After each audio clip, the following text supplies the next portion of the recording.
Miss Alia Bhatt को हम उनकी मूवीज़ और उनकी एक्टिंग के लिए तो जानते ही हैं, बट क्या आपको ये पता है कि वो एक ऐसा क्लोथिंग ब्रांड ओन करती हैं जिसकी वैल्यूएशन 150 करोड़ से भी ज़्यादा है। उन्होंने अपना ब्रांड कोई बहुत ही फैंसी पीआर या मार्केटिंग के साथ लॉन्च नहीं किया। In fact she took the slow and steady approach और बहुत ही सलीके से उन्होंने अपने ब्रांड को खुद बूटस्ट्रैप करके, खुद इन्वेस्ट करके लॉन्च किया। इस वीडियो में मैं आपको ये बताऊंगा कि सबसे पहले मिस आलिया भट्ट ने अपने ब्रांड को 0 से 150 करोड़ वैल्यूएशन तक मतलब 150 करोड़ वर्थ ब्रांड तक कैसे ग्रो किया। और फिर साइड बाय साइड मैं आपको 5 ऐसी लर्निंग्स बताऊँगा, 5 ऐसी चीज़ें बताऊँगा जिनको लर्न करके आप आज ही इंप्लीमेंट कर सकते हो। अगर आप एक ई-कॉमर्स ब्रांड ऑलरेडी चला रहे हो या चलाने का प्लान कर रहे हो, आप इनसे बहुत ही अच्छी चीज़ें सीख सकते हो। इस ब्रांड का आइडिया आलिया को तब आया जब वो अपनी टीम के साथ बैठकर प्लान कर रही थी कि क्या वो एक क्लोथिंग ब्रांड या को क्या वो एक फैशन लाइन लॉन्च कर सकती है या नहीं। तो वहीं लेकिन उनको रियलाइज़ हुआ कि जस्ट बिकॉज़ लोग उनकी मूवीज़ देखते हैं, इसका ये मतलब नहीं है कि लोग उनके कपड़े भी पहनेंगे। बिकॉज़ ये काफ़ी लोगों को एक मिसकंसेप्शन होता है कि यार अगर कोई बंदा फेमस है, तो लोग उसके प्रोडक्ट यूज़ करना स्टार्ट कर देते हैं। जैसे मैंने इससे रिलेटेड भी एक रील भी बनाई थी इंस्टाग्राम पे और वहाँ पे बहुत लोग कमेंट करते हैं कि वो आलिया का ब्रांड है तो इतना कर ही लेगा, but it's not so simple. ऐसे कई सारे सेलिब्रिटी ब्रांड्स हैं जो कि फेल हो चुके हैं, क्योंकि आप एक ब्रांड सिर्फ़ अपने फेम की वजह से ग्रो नहीं कर सकते, स्पेशली अगर आपको सस्टेनेबिलिटी चाहिए, आपको मंथली सेल्स चाहिए, क्योंकि जब आप एक ब्रांड रन कर रहे हो, आपके मंथली एक्सपेंसेस हैं, आप बस अपने नाम पे बाबा प्रमोट नहीं कर सकते हो। But do we need another generic fashion label? There are so many fashion labels that are out there right now, so there's no dearth in the market for that at all. तो ये चीज़ आलिया को पता थी। तो instead of कि just कोई random fashion brand वो launch कर दे जिसमें अपना टैग लगा दे, उन्होंने स्मार्ट चीज़ करी, उन्होंने अपनी टीम को बोला कि मार्केट में ना गैप्स ढूँढो। क्योंकि बिज़नेस में आप कोई भी प्रोडक्ट लॉन्च करते हो, कोई भी ब्रांड लॉन्च करते हो, मार्केट में गैप होना चाहिए जो आप फिल करो। So I just asked the team to do a bit of research and said, okay, let's find the gap in the market. And turns out there was a genuine gap for a strong, homegrown Indian kids wear clothing brand. इसका ये मतलब हुआ कि market में एक need होनी चाहिए उस चीज़ की। ऐसा नहीं है कि बस मुँह उठा के कुछ भी लॉन्च कर दिया, किसी चीज़ में भी इन्वेस्ट कर दिया और सोचा कि चलो बिज़नेस लॉन्च कर दिया, पैसा आ जाएगा। और जब उनकी टीम ने इस पे रिसर्च करनी स्टार्ट करी तो उनको एक बहुत ही अलग आइडिया आया। उन्हें ये आइडिया आया कि वो एक ऐसा ब्रांड लॉन्च करेंगी जो कि किड्स और उनकी मदर्स के लिए हो।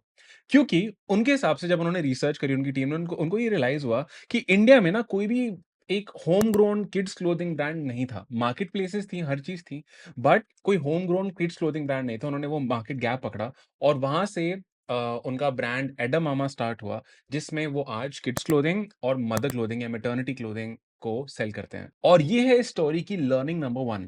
जब भी आपको कोई भी ई-कॉमर्स ब्रांड या कोई भी ब्रांड लॉन्च करना है, मार्केट रिसर्च बहुत ज़रूरी है। काफ़ी लोग ये गलती करते हैं, मार्केट रिसर्च करते नहीं हैं, कॉम्पिटिटर्स को देखते नहीं हैं, उनको नहीं पता होता मार्केट के बारे में और वो बस सोचते हैं कोई भी अच्छा-सा प्रोडक्ट उठा लेते हैं, उसको बेचना स्टार्ट कर देते हैं, उसके बाद का नहीं पता होता।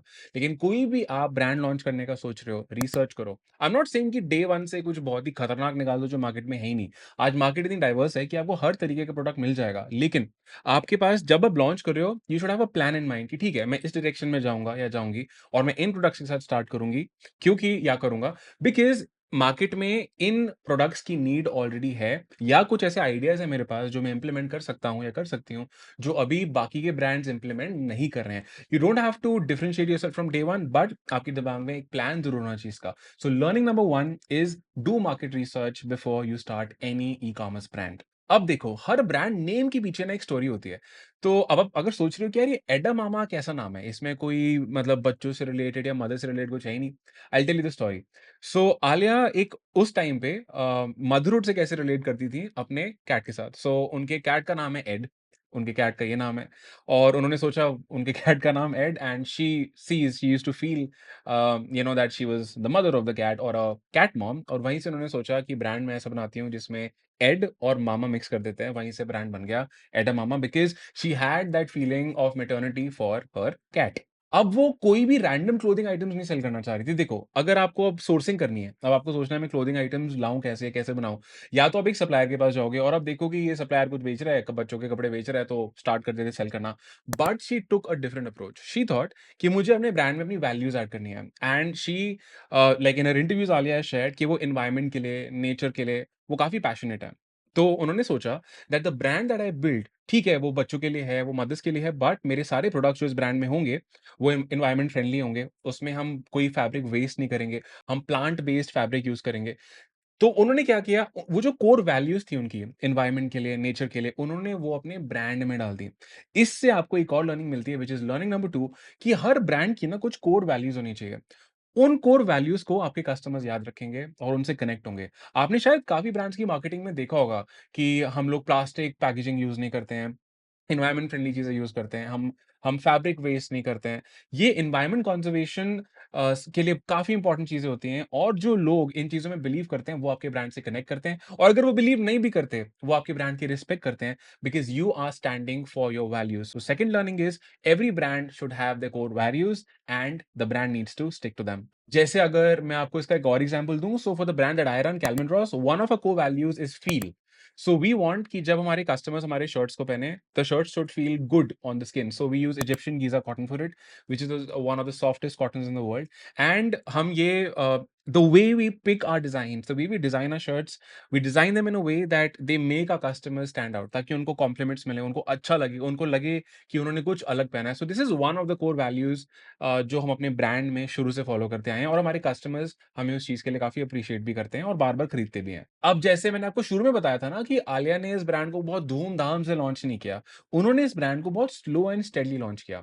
जैसे उन्होंने सबसे पहले अपना जो कलेक्शन निकाला, उसका लिमिटेड स्टॉक बनाया, उसको फिर धीरे से उन्होंने मार्केट में लॉन्च किया। धीरे-धीरे वो मार्केटिंग करती गईं and this was very smart. अगर आप किसी भी ब्रांड को बहुत धूम-धाम से लॉन्च कर देते हो ना, तो वो बहुत रिस्की है। Because you have not left any room for mistakes. जब भी एक नया ब्रांड लॉन्च होता है, जब भी कोई नया प्रोजेक्ट स्टार्ट होता है, उसमें गलतियाँ होती हैं।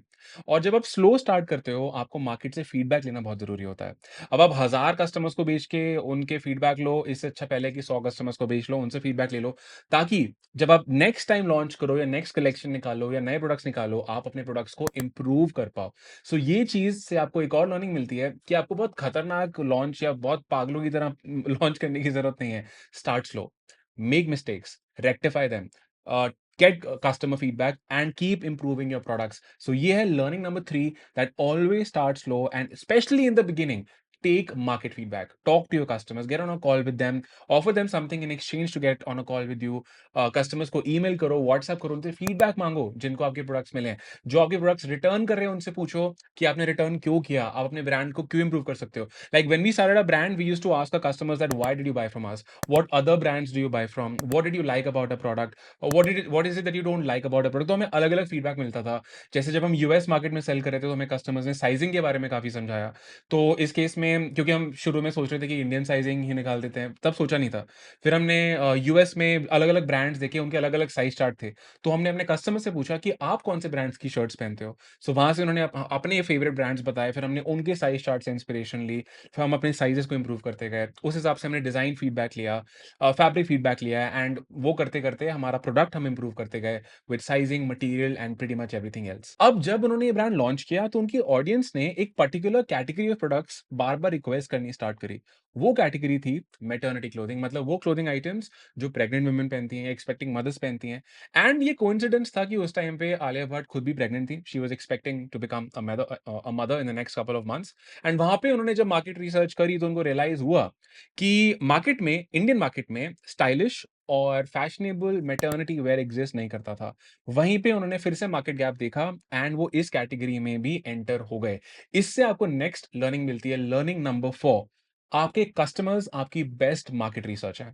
आपके कस्टमर्स की आपको सुननी है, वो आपको बार-बार आके बताएँगे कि उनको आपसे और किस तरह के प्रोडक्ट चाहिए और अगर वो खुद आगे नहीं बता रहे हैं, उनसे पूछो। ये मैंने आपको लास्ट पॉइंट में भी बताया, उनसे पूछो, उनको ईमेल करो, उनसे पूछो। So your customers are gonna be your best source of research. This is learning number 4। अब करते हैं धंधे की बात कि बिज़नेस कहाँ से आता है। जब उन्होंने इस ब्रांड को लॉन्च किया, तो उन्होंने एक तो खुद की वेबसाइट बनाई, जहाँ पे डायरेक्ट ट्रैफिक उनके पास जाएगा एंड उन्होंने मार्केट प्लेसेस पे सेल करना शुरू किया।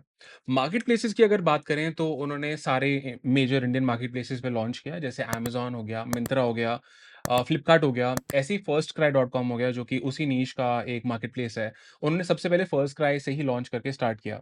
जब मैंने उनकी वेबसाइट ट्रैफिक का एनालिसिस किया using some tools that are already available online, वहाँ से आइडिया लगता है कि उनके पास जो मेजॉरिटी ट्रैफिक आता है, वो आता है गूगल सर्च से और गूगल एड से, apart from socials and all of that.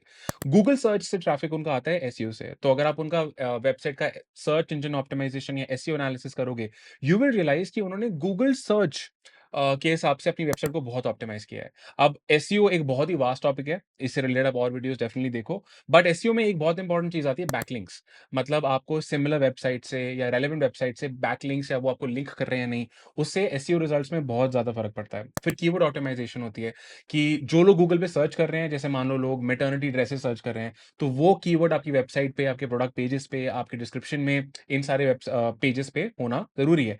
तो उन्होंने अपनी वेबसाइट को प्रमोट करने के लिए एसईओ का बहुत ज़्यादा योगदान है उनकी वेबसाइट की ग्रोथ में।